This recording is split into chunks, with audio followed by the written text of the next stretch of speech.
Okay,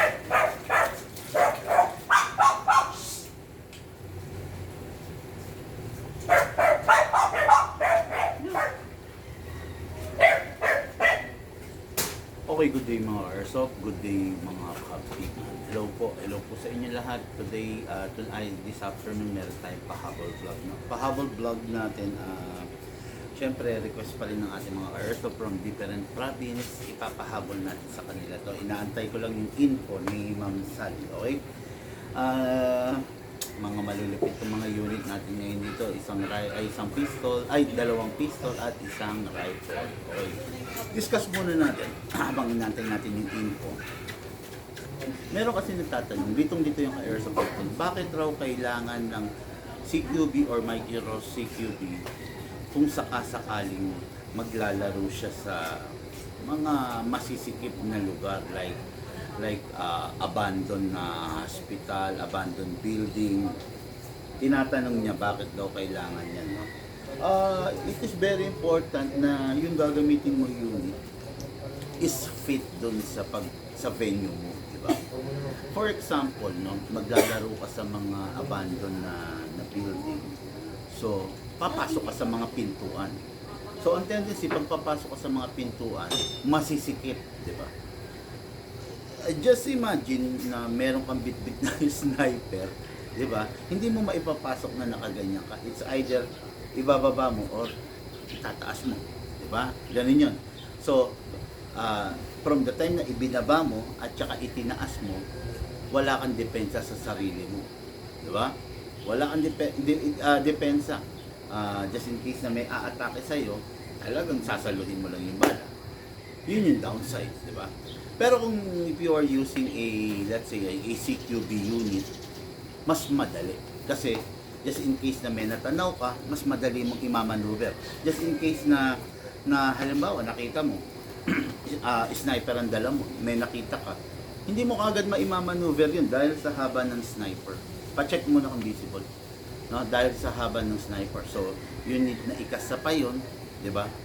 Yun lang, no? So, bawat senaryo, merong karampatan, merong unit na nababagay, merong unit na dapat, no?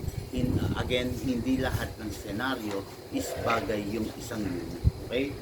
Then, next natin, dyan na rin pumapasok naman yung CQB naman. Yung CQB, we all know na, meron ba? Yung CQB, mga Airsoft, alam naman natin lahat na pag sinabi CQB, close quarter battle. Design sila sa mas maliliit na venue, di ba? So, pag dadalhin mo naman sila sa mga, let's say, battlefield na like jungle, like forest, like mountains, alanganin naman yung CQB. Bakit? Napakaluwag ng mga area, di ba? Mangangamote naman yung CQB mo. Kasi maluwag yung area, mabibitin sila. We all know na ang mga airsoft natin mas mahahaba, mas malalakas, mas mahahaba, mas nakakabuelo yung bala. Okay? Pag hindi naman sila nakakabuelo, aggressive yung bala, doon pumapasok yung CQB natin. Yung CQB natin is, dahil nga maiksi siya, like this one, micro CQB, medyo mabibitin siya kung ang venue mo is forest, di ba? Bitin na bitin talaga kung forest, di ba? Kung jungle, kung rice field, bitin na bitin kasi maiksi lang siya. Kaya yung sinasabi ko na walang unit na all purpose, no? Walang unit na na masasabi natin panglahatan, no? Siguro pwede pumunta ka doon sa alanganing CQB, alanganing RIS, di ba? Pwede pumunta ka ron, no? Masasabi natin na yun, nasa gitna lang siya, no? Alanganin siya sa CQB dahil medyo mahaba. Alanganin din siya sa mga jungle dahil maiksi pa rin siya, di ba? Pero ako, kaya ako simula nung mag-airsoft ako, every terrain, every scenario, meron ako talagang naka-design na unit for them, no?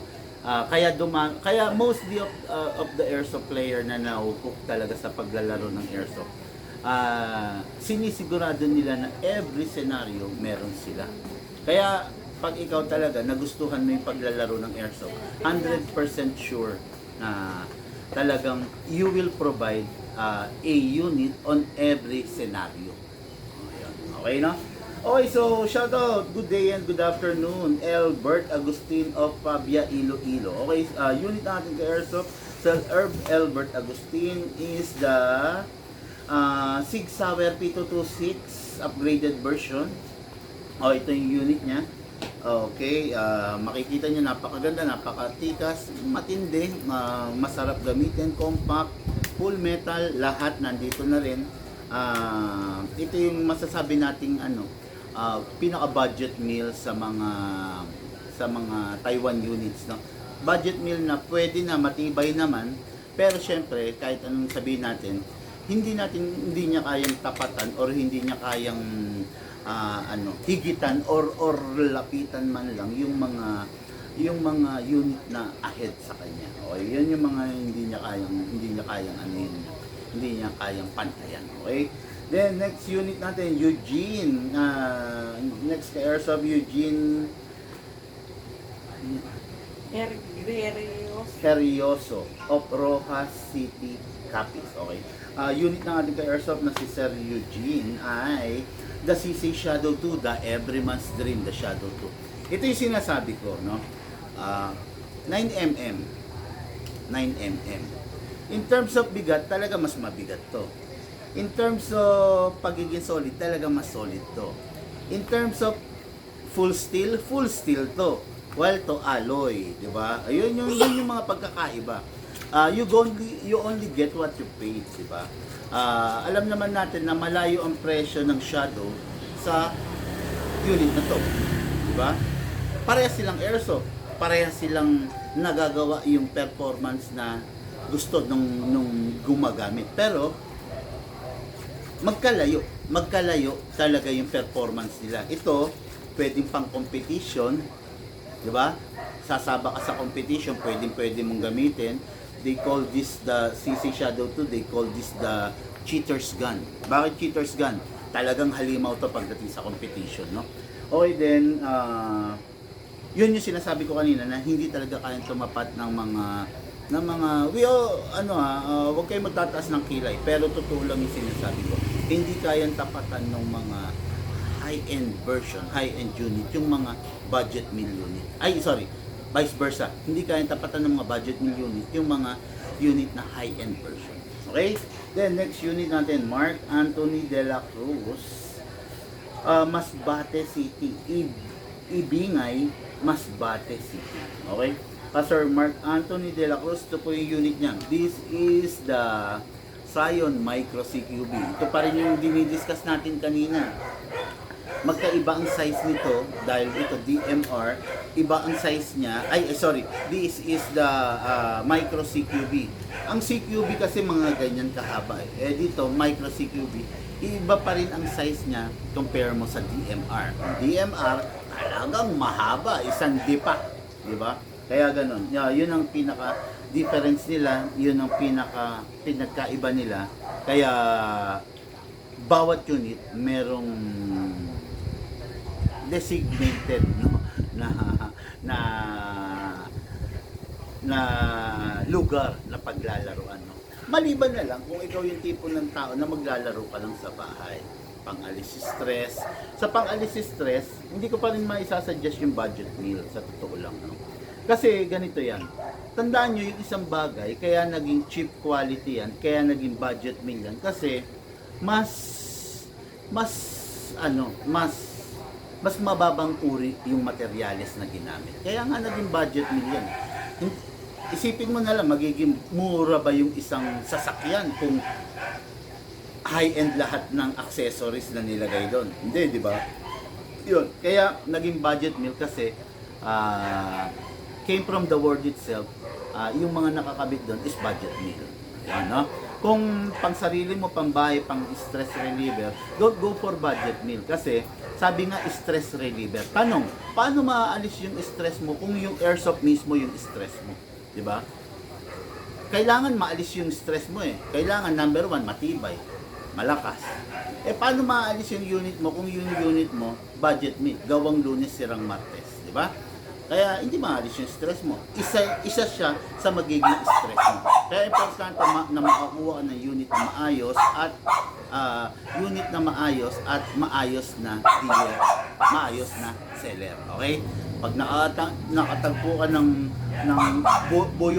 boyoyong seller, patay ka na, no? Diyan na darating yung pagkakataon na isusumpa mo bakit ka pa nag-airsoft. Okay? So let's begin.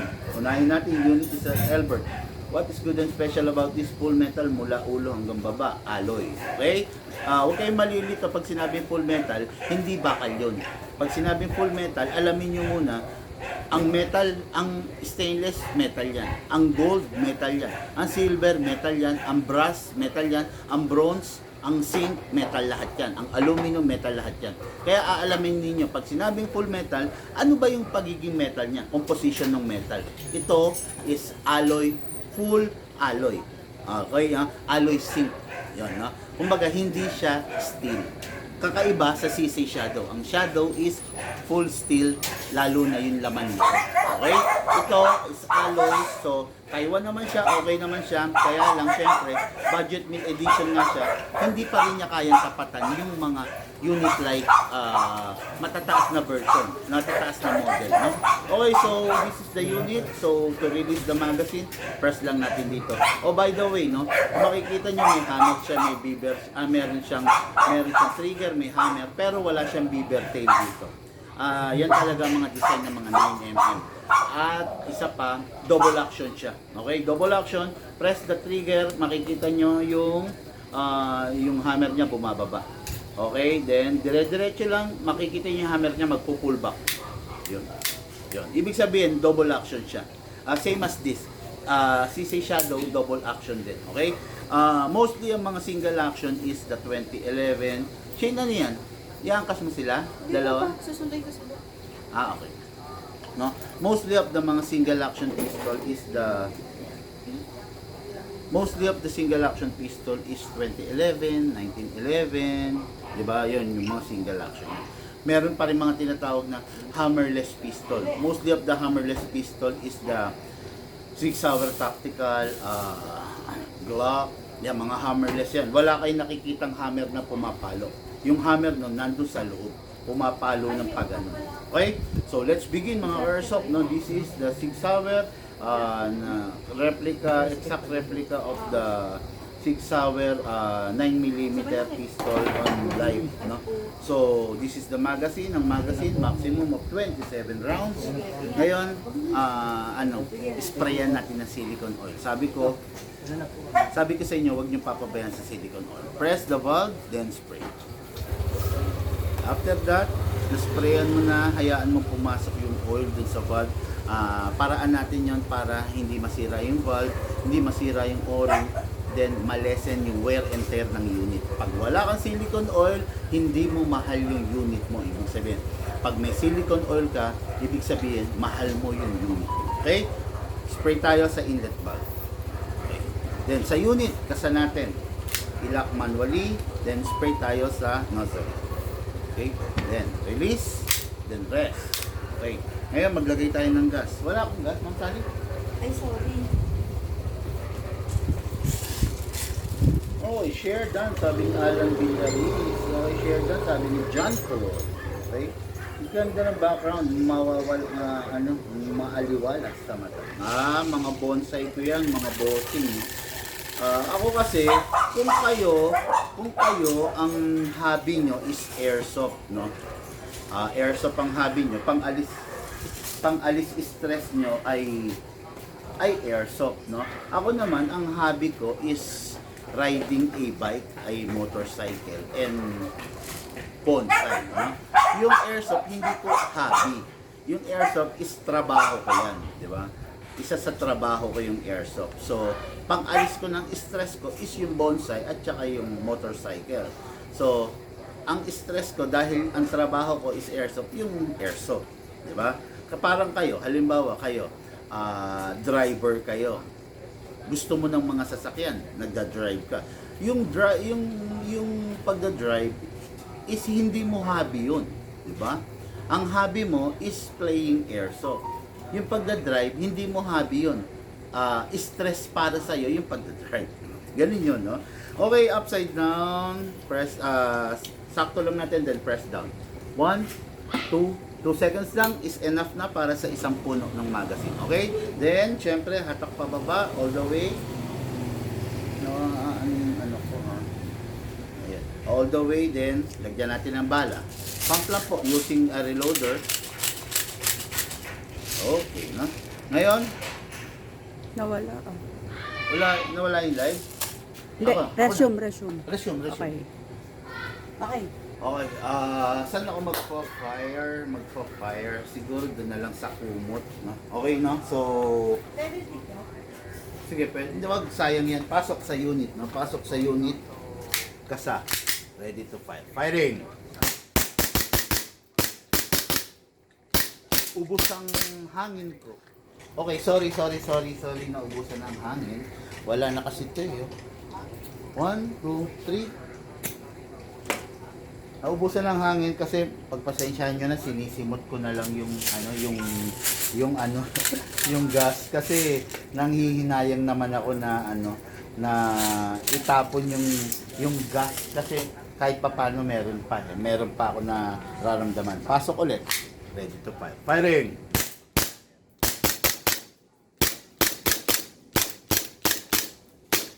Open slide kasi wala nang bala. Okay? Next thing to do, release the magazine. Syempre, release the slide. Then rest the hammer again by pressing the trigger. Okay? Tapos, yung unit, bago itabi, make sure walang lamang bala at walang lamang hangin. Pag hindi nagagamitin, bago itabi, kailangan pasingawin ng hangin. Press the valve. Daming hangin. Okay, so unit na ng ating Airsoft Albert Agustin of Pavia, Iloilo for packing na po and for shipping. Okay, next unit natin. Unit ng ka-airsoft natin, no? Naglalag signal. Uy, naglalag daw ang signal. Kanina yan. Kanina. Clear audio ba, Alan Villaris? Clear ba ang video? Pa-message? Pa-comment. Kung clear ang audio, clear ang video natin. Okay? Next unit natin is unit ng ka-airsoft Eugene Gerioso o Pro City Copies. Yes po, sabi. Okay, clear naman daw, no? This is the CC Shadow 2. Yung kanina Sig Sauer, okay? Bigman, ano mas matikas? Sig Sauer, CC Shadow 2. Milya, mas matikas to. Mas mabigat po siya, bigat sobra. Mas malakas, syempre, kasi pwede na 12 kg, pwede na 14 kg, pwede na CO2. Yung isa pang 12 kg lang. Full steel, laman loob. Full steel, full metal, loob at labas. Diba? This is a unit na matatawag natin na 99% metal. Bakit may 1%? Kasi yung base pad niya is, syempre, ABS plastic. Para pag nalaglag yung magazine mo, siya yung mag-absorb. Hindi direct hit. Yung impact, siya yung mag-absorb, di ba? Malelesen yung damage na pwede. Kaya all I can say is, this unit is a 99% full metal. Lahat ng laman loob niyan, full steel. Okay? Hindi alloy. Okay. Ngayon, maglagay tayo. Boss Paplex ng 1911. Frederick, mag-message ka o kaya check mo yung Google Drive natin. Hindi po live selling to. Kung nasanay po kayo sa live selling, hindi po live selling to, ha. This is a vlog ng mga unit na in order, no?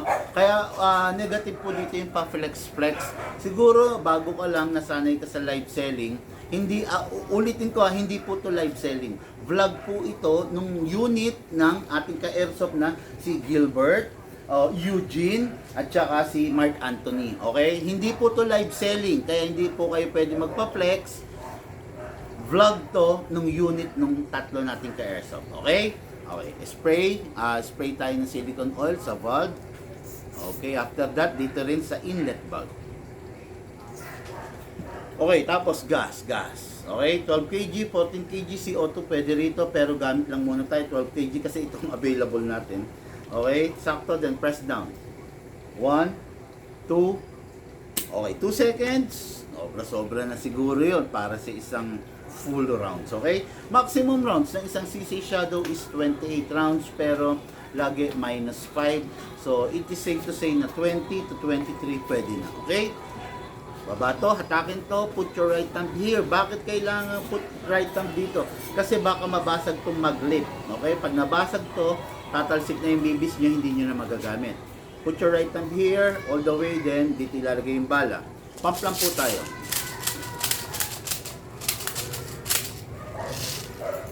Okay, kaya ako kinakalog mga karso para align yung bala natin left, right, ha, para wala siyang bungo.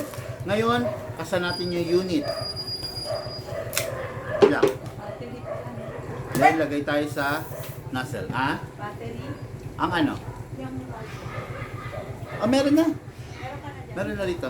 Mga karsap na this unit nga pala, normally ang isang CC Shadow 2, pag binili nyo, hindi siya upgraded. Hindi siya naka-fine tuning, naka-trigger job. Itong atin, naka-fine tuning, naka-trigger job. Tapos yung barrel nito, naka-fixed barrel to. Normally pag bumili kayo ng Shadow 2, kumakalog ang barrel niyan. Pero yung sa atin, naka-fixed outer barrel. Kasi alam nyo naman na doon tayo magaling, doon tayo nakilala sa pag-upgrade ng unit. Yung unit natin, di hamak milya-milya na mas ahead na doon sa ibang unit na all stock, no? Yung unit natin is upgraded. Pasok sa unit. Kasa, ready to fire. Okay, firing tayo. Firing. This is the CC Shadow 2, the Everyman's Dream, the Shadow 2. Firing. Grabe, lakas.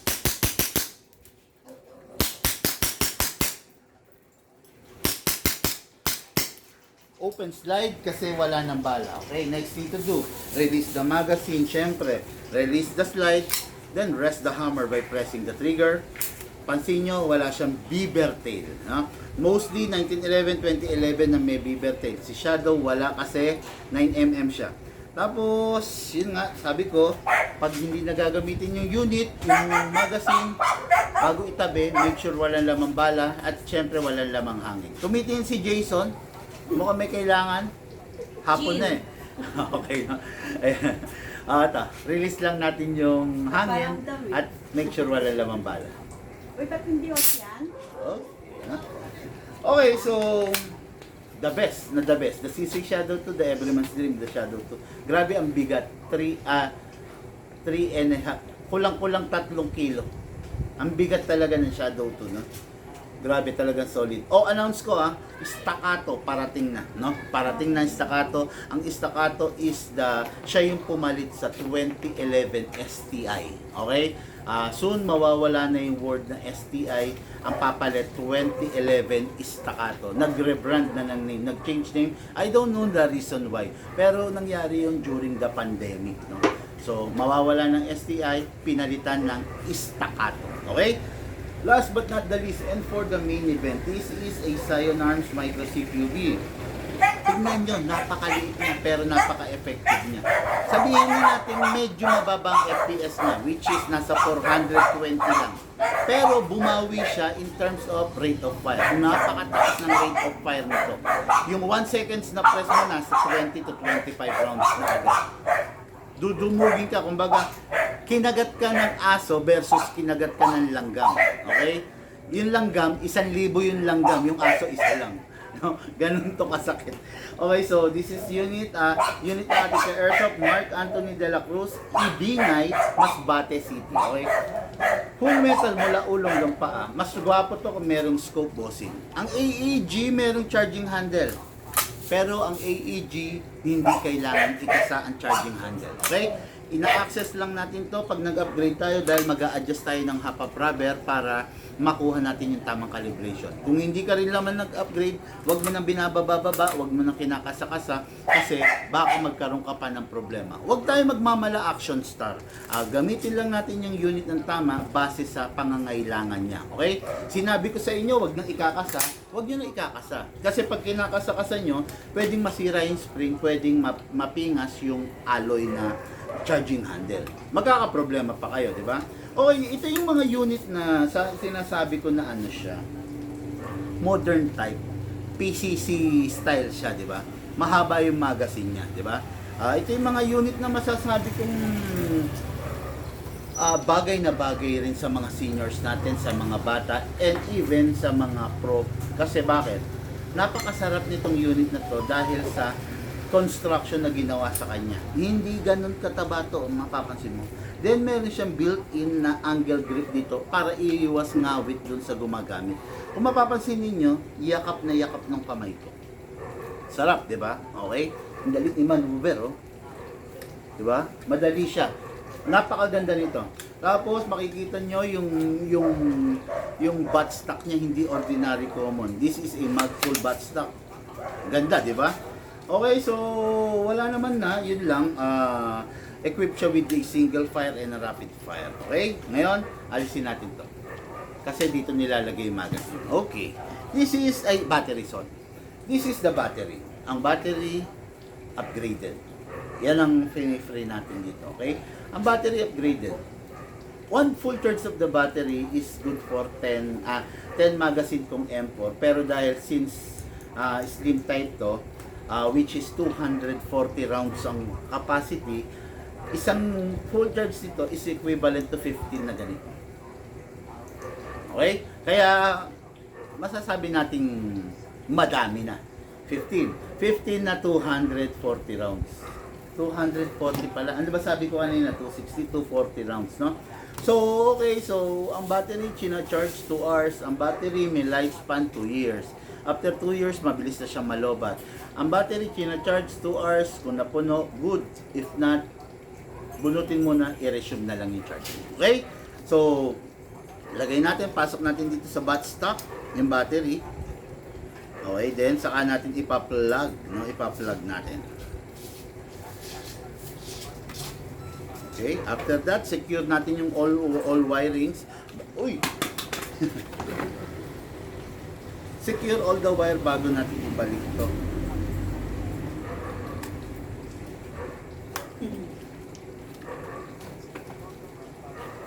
Okay, yan. Yan, nakakabit na natin. Ngayon, single fire. Natawanan ako ni Ma'am Sally, rapid fire. Grabe, sarap, di ba? Ayan. Okay, ngayon mga karesog, no? So, this is the magazine. By the way, wala siyang opening sa ibabaw. Hindi pwedeng ibuhos yung bala. Gagamit tayo ng reloader. Sa reloader, itusok, then pump. Ganyan lang naman kadali, di ba? Ayan. Wala na itong kinakamot. Ibig sabihin, yung bala nito, rekta lahat, nakarekta lahat. Daming malalaman, mauubos bala ko, huwag na natin punuin. Nakarekta lahat, wala nang kinakamot. Okay? Hindi katulad ng mga M4 may kinakamot. Ngayon, pasok sa unit. Ready to fire. Make sure na hindi malalaglag. Make sure na you heard the clicking sound. Ready to fire. Tayo para maganda. Sarap nitong unit na to. Sa totoo lang. Ayan. Sidearms. Firing tayo. Firing. Single fire. Rapid fire. Single fire. Rapid fire. Sarap. As. Okay, napansin nyo? Okay, so this is the unit. Every time na matatapos maglaro, press this to release the magazine. Okay, then, clear the chamber. After you clear the chamber, it is very important na ma-rest ninyo yung spring. Kasi pag hindi nyo na-rest yung unit nyo, hihina. I-rest natin. Lagyan natin sa rapid fire. Press natin 1 second. Then single fire. Then single. Okay? Ayun. Sundin nyo lang yung mga sinasabi ko dahil wala akong intention na sumakit ang ulo ninyo. Diba? Kasi ang dito sa Big Man, lifetime warranty po tayo. Pag hindi nyo sinunod yung sinabi ko, mamaro problema rin kayo, di ba? Ganun din ako. Lifetime warranty, ako magsho-shoulder nung pag-repair ng unit ninyo. Ngayon, pag laging nasisira yung unit ninyo, malulugi ako. Kaya sinasabi ko sa una, kaya ginaguide ko kayo. Sunod lang kayo kasi syempre, pag hindi kayo susunod, sorry. Pag hindi kayo susunod, okay, si Lucas, dumating na. Okay, galing school. College yan. Okay, College. Ginagabi din. Ginagabi na no? Okay, ayun, si Lucas is, anong grade na ba si Lucas? Shane? Grade 5. Grade 5 pa lang, pero anong oras na yung uwi, oh? Okay. Varsity yata rin, eh. Okay. Yun, sunod lang kayo sa aking mga instruction na binibigay ko kasi hindi naman ako magbibigay ng bagay na ikapapahamak ninyo. Tandaan ninyo, dito sa Big Man, lifetime warranty tayo. Okay? Mga ka-airsoft, shoutout muna tayo. Takil mo yung ano. Delay ang audio, sabi ni Alan Quinto. Baka naman sir sa ano nyo lang, sa internet ninyo, no? Okay, big bagay din pala vlog mo dyan, Boss Bigman. Ang ganda ng ambience, very relaxing sa mata, sabi ni Sir Bernard. Okay, this is my bonsai farm. Ako po ang may-ari ng mayabang Bigman Bonsai Empire, no? Ako po ang may-ari ng bonsai farm na yung mayabang bonsai farm. Search nyo na rin, i-follow nyo rin, no? Okay, may kwentuhan session pa ba mamaya, sir? Hindi ko sigurado kung meron tayong kwentuhan session, pero gustong gusto ko talaga, no, na magkikwentuhan session kasi yun lang yung time na hindi ako nagde-demo, hindi ako nagba-vlog on live, hindi ako nagde-demo ng unit on live, pero nakakapag interaction ako sa mga subscribers, sa mga ka-airsoft natin, di ba? Gustong gusto ko yung, kaya lang minsan talaga hindi nabibigyan ng oras eh. Pero sana kung loloobin ng Panginoon, no? Maganda yan, lagyan ng hollow scope and vertical grip. No, negative to sa vertical grip kasi meron siyang built-in na angle grip. Wala ka ng paglalagay yan ng, at saka pag mga ito pag mga ang unit mo is micro CQB, pangit na siyang lagyan ng vertical grip kasi masyado na siya maiksi. Hollow, the best. Okay, pwede rin gamitan ng special loader na ginagamit sa Desert Eagle. Hindi. May reloader lang. Yung ordinary reloader lang pwede na. Yung sa Desert Eagle hindi pwede, magtatalsikan lang yung bala. Okay, so far, sa mga nag-share natin live video, maraming salamat sa inyo. Sa mga hindi pa nag-share, hit nyo po yung share button para po dumami tayo sa ating community at saka marami po yung makaalam ng airsoft. Okay? Mga ka-airsoft, lahat po tayo nagmula sa iba't ibang larangan. Pinagbuklod, pinag-isa ng iisang libangan. Yun po ang paglalaro ng airsoft. Hatid po sa inyo ng inyong lingkod, Big Man. Thank you po and have a blessed day.